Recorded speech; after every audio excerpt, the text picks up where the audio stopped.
Assalamualaikum warahmatullahi wabarakatuh. Ketemu lagi di tayangan saya. Pada kali ini saya akan berusaha membahas tentang simple past tense. Jadi simple past tense ini akan sangat berguna sekali bagi kalian pada saat kalian menulis text recount nantinya.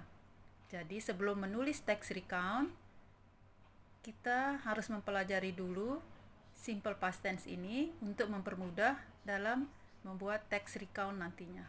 Mari kita saksikan bersama-sama tayangan berikut ini.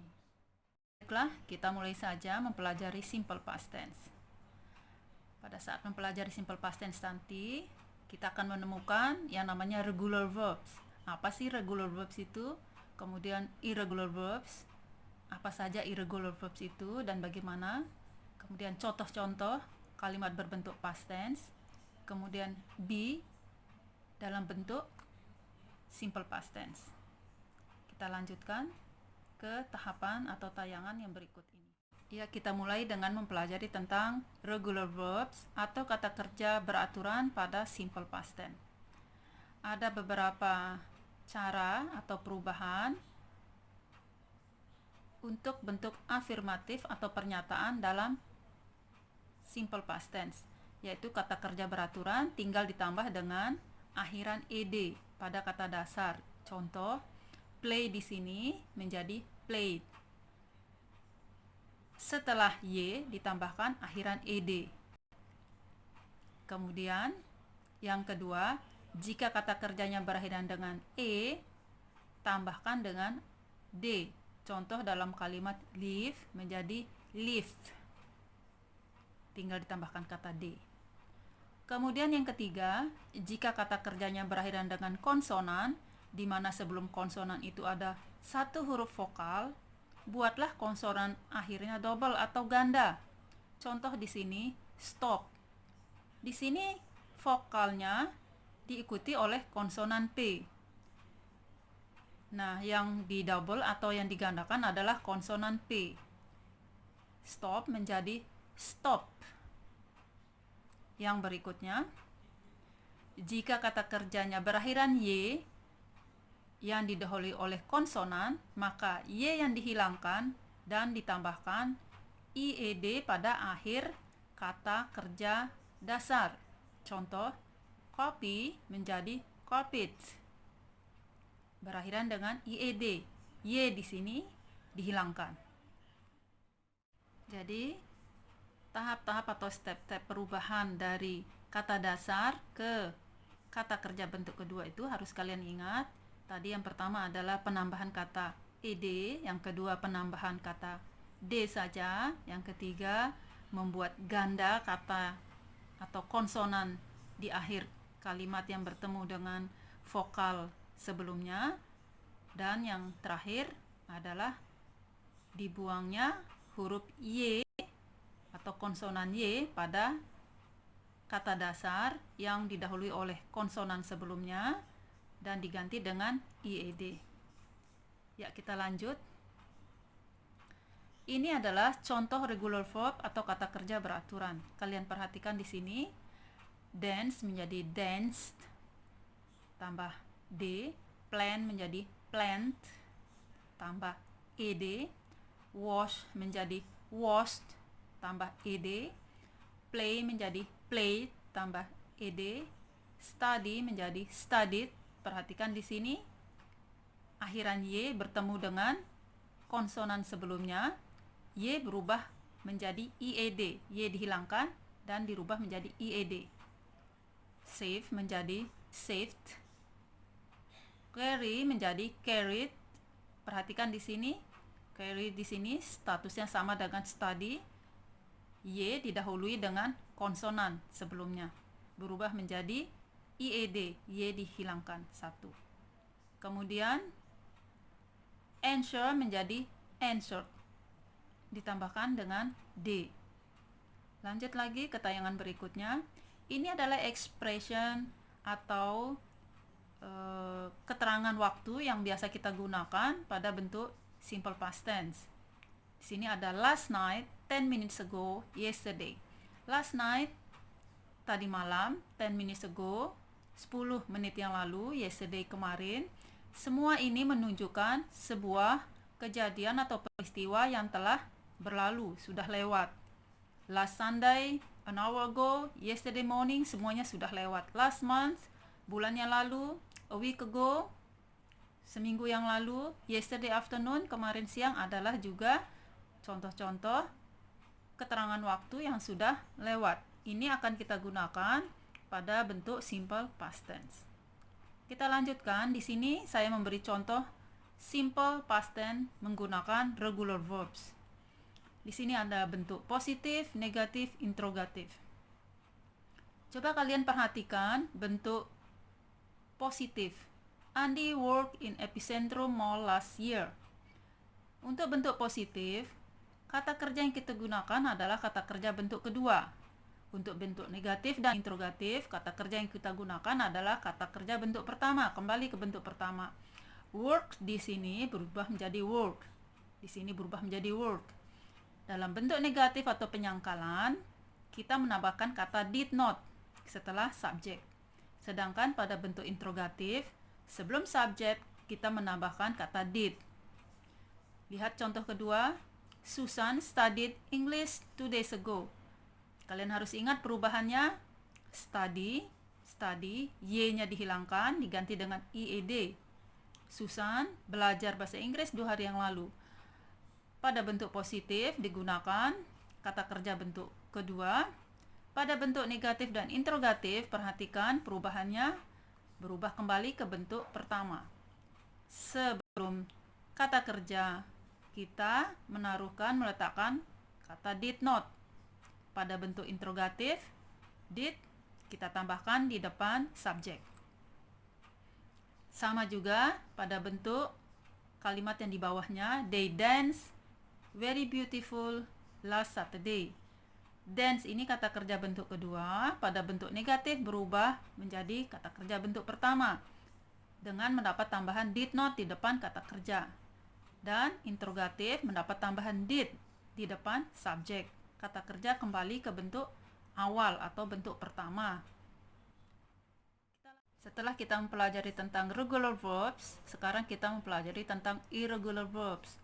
Di bentuk irregular verbs ini, perubahannya total ya. Tidak seperti pada regular verbs yang hanya akan menambahkan kata ed atau d saja, tetapi dalam irregular verbs berbeda.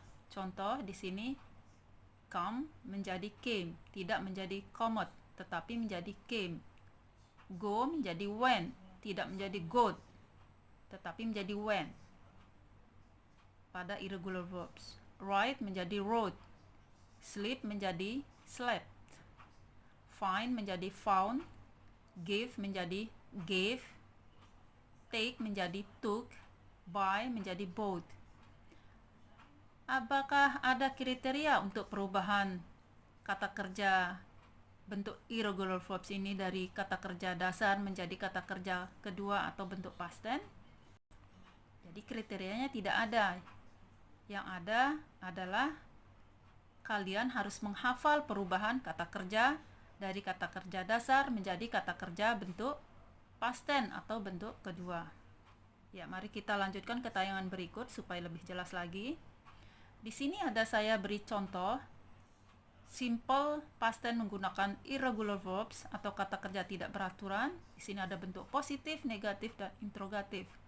Sebenarnya sama saja dalam membuat kalimat, tidak ada bedanya dengan simple past tense yang menggunakan regular verbs. Coba perhatikan di sini, Mr. Ali wrote a letter last night.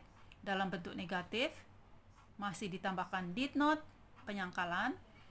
Kemudian write ini bentuk awal dari wrote atau kata dasar dari wrote ya. Kemudian interrogatif, penambahan kata did di depan subjek. Jadi yang menggunakan kata kerja bentuk kedua adalah hanya di kalimat berbentuk positif atau bentuk pernyataan. Sedangkan kalimat berbentuk negatif atau penyangkalan dan interrogatif atau bentuk tanya, kata kerja kembali ke kata kerja bentuk pertama. Dan bentuk negatif ditambahkan kata did not di depan kata kerja. Sedangkan pada bentuk tanya, kata did ditambahkan di depan subjek. Perhatikan contoh kedua, my father went. Ya, went di sini adalah bentuk kedua dari go. Kemudian, setelah subjek di bentuk negatif ditambahkan kata did not. Dan pada bentuk tanya, kata did mendapat tambahan di awal kalimat di depan subjek. Perhatikan contoh ketiga, he took a picture of a butterfly 4 days ago. Setelah subjek langsung diikuti oleh kata kerja bentuk kedua. Jadi sama saja perubahan-perubahannya. Ingat, bentuk positif pada simple past tense selalu menggunakan kata kerja bentuk kedua. Bentuk negatif dan interrogatif, kata kerja berubah dari bentuk kedua ke bentuk awal atau bentuk dasar dan mendapat tambahan did not untuk bentuk negatif dan mendapat tambahan did di awal kalimat untuk bentuk tanya. Kita lanjut lagi. Dalam simple past tense, kita mengenal be yang berbentuk past tense, yaitu was, satu, dan were. Was ini digunakan oleh subjek I, yang artinya saya, orang pertama tunggal, Andi atau Budi atau he, yang berarti dia laki-laki, orang ketiga tunggal, Linda atau Ayu atau she, yang berarti dia perempuan atau orang ketiga tunggal, table, cat atau it, dia benda atau binatang, subjek ketiga tunggal. Jadi yang menggunakan be, was adalah di bawah ini dalam bentuk past tense ya. Was ini digunakan oleh subjek I, Andi, Budi atau he, Linda, Ayu atau she, table, cat atau it. Siapa saja yang menggunakan were? Kita perhatikan di sini. Were digunakan oleh you, Anda atau orang kedua tunggal, kemudian you atau kalian, orang kedua jamak, Arif and me, Arif dan saya, atau we, kami, orang pertama jamak, Wulan and Ani, Wulan dan Ani, atau they, mereka, tidak termasuk saya berarti mereka, orang ketiga jamak. Jadi ada aturan-aturan kapan menggunakan was, kapan menggunakan were, siapa yang menggunakan was, siapa yang menggunakan were, itu ada aturan-aturannya. Kita lanjutkan lagi. Penggunaan be dalam kalimat past tense. Jadi di sini ada be plus adjective. Adjective itu kata sifat. Perhatikan bentuk positif, negatif, interrogatif. Anggun was slim last year. Setelah was diikuti oleh adjective. Slim ini adalah adjective kata sifat. Kenapa dia pakai was? Perhatikan aturan sebelumnya. Anggun, she, perempuan, dia perempuan. Negatif tinggal ditambahkan kata not setelah be-nya. Setelah was ada kata tambahan not. Sedangkan bentuk tanya atau bentuk interrogatif, was pindah ke depan sebelum subjek.